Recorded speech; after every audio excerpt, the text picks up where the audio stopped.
And take a look at this. All right, there's no volume, okay? But she's coming off, boom, get the off-ball screen. A little fake, come off the DHO, banging that thing. With the kiss to the crowd. Come on, man. Look, I love that she's working on this. Now, honestly, I think it's in her bag. Look at that footwork. Coming off the screen, fake handoff, kiss off the glass. That's not the Caitlin Clark we watched dominate college basketball. That's something new, something deliberate. And if you know basketball, you recognize exactly what she's building here. This is the Steph Curry playbook. Off-ball movement, using screens instead of creating everything herself. And the question everyone should be asking is, why now? Why is the league's best ball handler working on playing without the ball? Steph Curry, right? Yeah, he can get it off the dribble. He can get it off the off-ball screens. Like, just having that diversity within her game. Like, I love it. I love it, fam. And I remember speaking with Mick about how I feel like the energy might be reserved a little bit more with her not having to create her own shot a lot. Now, he had a different opinion about it. He was saying it might take more energy to run around like she's doing. Now, it could be esoteric a little bit because, you know, having the experience of dribbling around myself, and I know he played ball as well. It's just something about dribbling a lot when you're trying to get your own There's the answer right there. Energy conservation.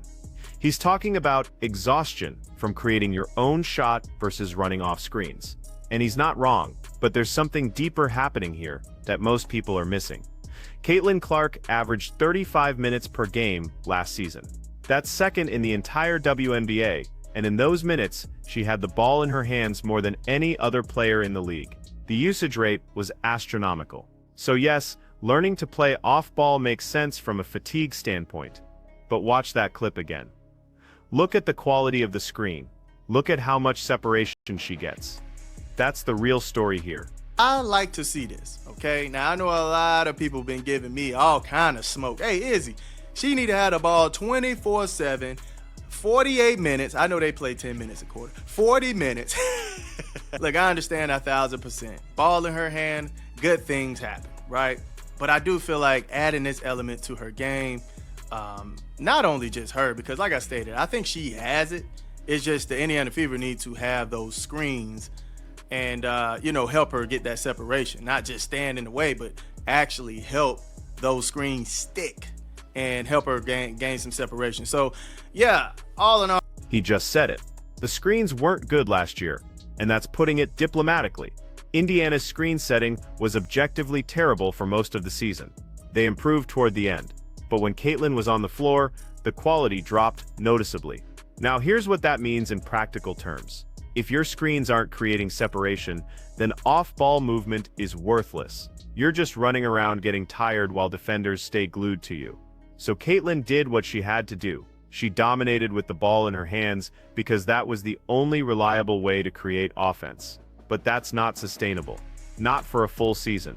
Not if you want to make a deep playoff run. And definitely not if you want to avoid the injury that eventually took her out. You know how y'all feel about that. But also, I wanted to talk about this, man. Look at the shoes. Look at these shoes, fam. Wait a minute. Wait a minute, man. These things are clean. Cold shoes right there. Ooh. Fam, look at is this camouflage? Or like a tie-dye? Oh my goodness, man. That is beautiful work.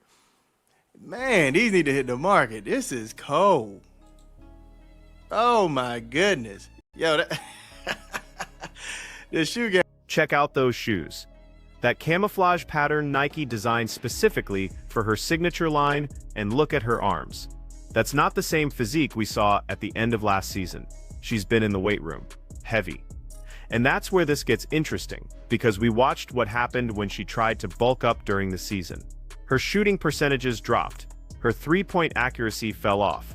The added muscle mass changed her shot mechanics just enough to throw everything off, so she cut back. Lost some of that mass while recovering from her injury, but now she's building it back, which means she and her training staff think they've figured out the balance, how much strength she can add without compromising her shooting touch. about the injury that she went through and how she learned from it as well. I'll let you guys hear this. I don't know if you all heard this before. However, Clark used this time off to learn and get better. You know, I think more than anything, it just teaches you how to be a really great teammate and a really good leader, and understanding what your teammates go through. Like, obviously, I'm going to have teammates that have been through injuries and are going to continue to go through injuries, and always leaning on them and being there for them. And you know, if I have a teammate hurt going forward, like, I'm always going to be the one that texts them and checks on them. And then, you know, just pouring into your teammates. You can do that whether you play or you don't play. And that was kind of my main focus. That's the right mindset, using injury time to understand what teammates go through, learning how to be a better leader when you can't contribute on the court. But listen to what she says next about Team USA camp.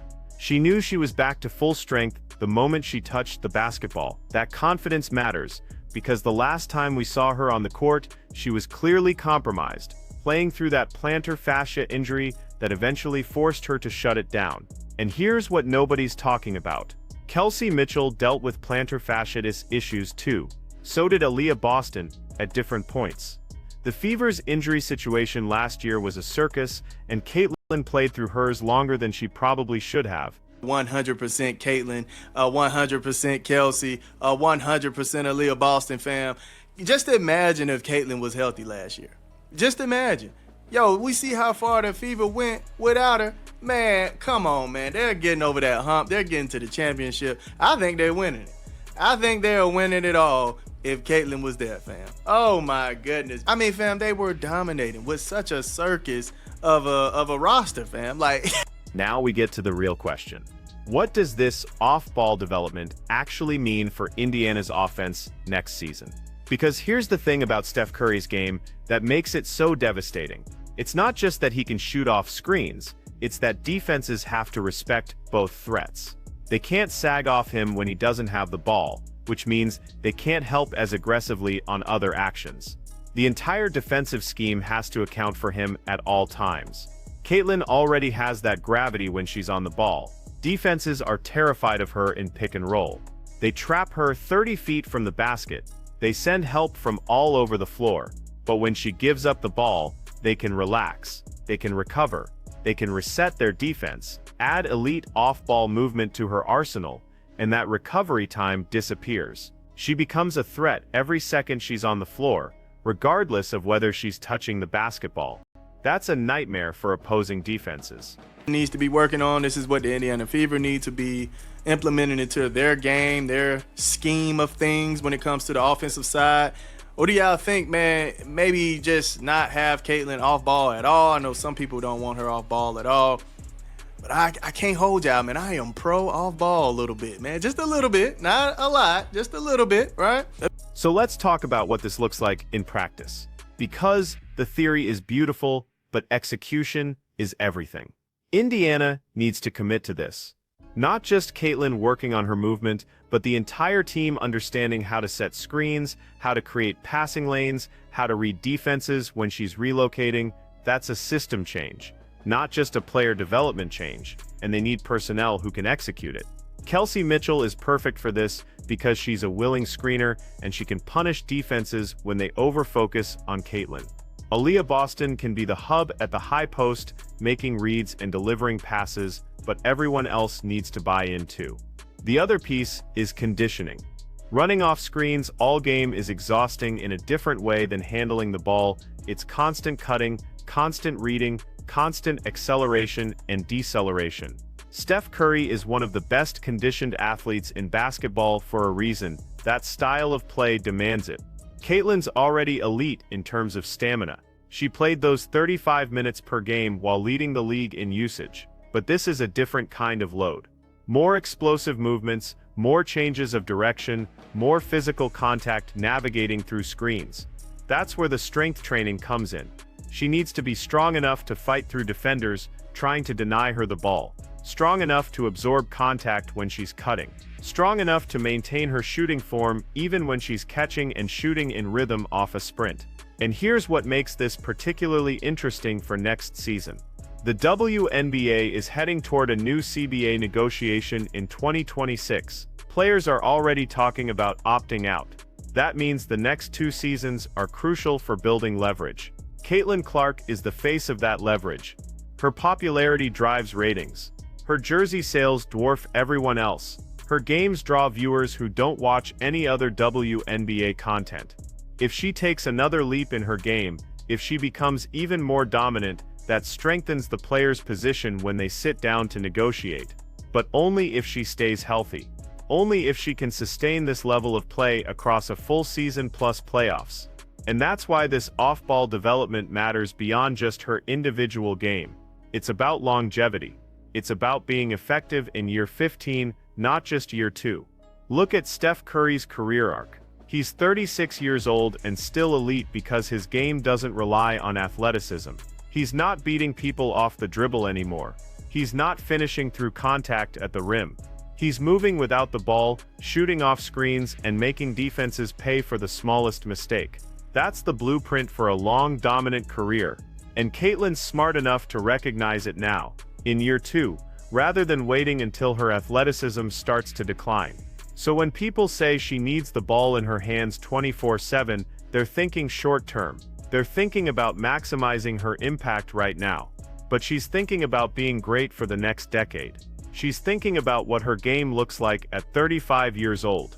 The other factor nobody's discussing is how this affects her Team USA prospects. She got cut from the Olympic roster last summer, and while the official reasons were about roster construction and veteran experience, everyone knows the real reason. She didn't fit the system they wanted to run. Well, guess what system Team USA runs? Off-ball movement, constant cutting, playing without the ball while others create. If Caitlyn develops elite skills in that area, she becomes impossible to leave off future rosters. She becomes the perfect complement to any lineup because she doesn't need the ball to be effective. That's thinking 3, 4, 5 years ahead. That's understanding that international play matters for legacy, for endorsements, for global brand building. And it all starts with this work she's doing right now in the gym. Here's my take on the debate about whether she should play off-ball at all. The people who want her to dominate the ball every possession, they're not wrong about her talent. She's brilliant with the ball. She sees passes nobody else sees. She creates shots that shouldn't exist. That's all true. But basketball is a team game, and the best teams have multiple ways to generate offense. If Indiana becomes one-dimensional, if everyone knows Caitlyn's going to have the ball every time down the floor, then defenses can load up. They can trap. They can make everyone else beat them. Add off-ball movement, and suddenly defenses have to make choices. Do we stay attached to Caitlyn running off screens, or do we help on Kelsey's drive? Do we switch the screen and live with a mismatch, or do we fight over and risk giving up an open 3? Those are the kinds of decisions that break defenses. That's how you go from a playoff team to a championship contender. And make no mistake, that's what Indiana should be aiming for next season. They made the playoffs in Caitlyn's rookie year with a roster that was thrown together at the last minute. They dealt with constant injuries. They had players learning to play together on the fly. Now they have a full off-season. They have continuity. They have Caitlyn healthy and adding new dimensions to her game. They have Kelsey Mitchell locked in long-term. They have Aaliyah Boston continuing to develop. That's a core that can win a championship if everything comes together. But only if they evolve. Only if they add wrinkles that make them harder to defend. And this off-ball development for Caitlyn is the biggest wrinkle they could possibly add. So yeah, I love what we're seeing in this training footage. I love that she's working on this now, in the off-season when she has time to develop it properly. I love that she's thinking long-term about her career and her body. And I love that Indiana seems committed to building a system that maximizes her talent while also preserving her health. The question is whether they can execute it.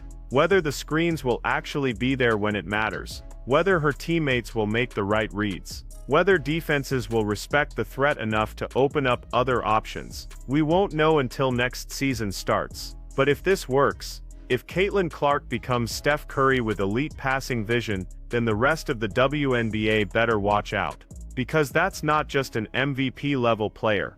That's a dynasty-building superstar who can dominate the league for the next decade. What do you think? Is this the right move for her development, or should she stick to dominating with the ball in her hands? Drop your take in the comments, and if you want more WNBA breakdowns like this, hit that subscribe button. We're just getting started.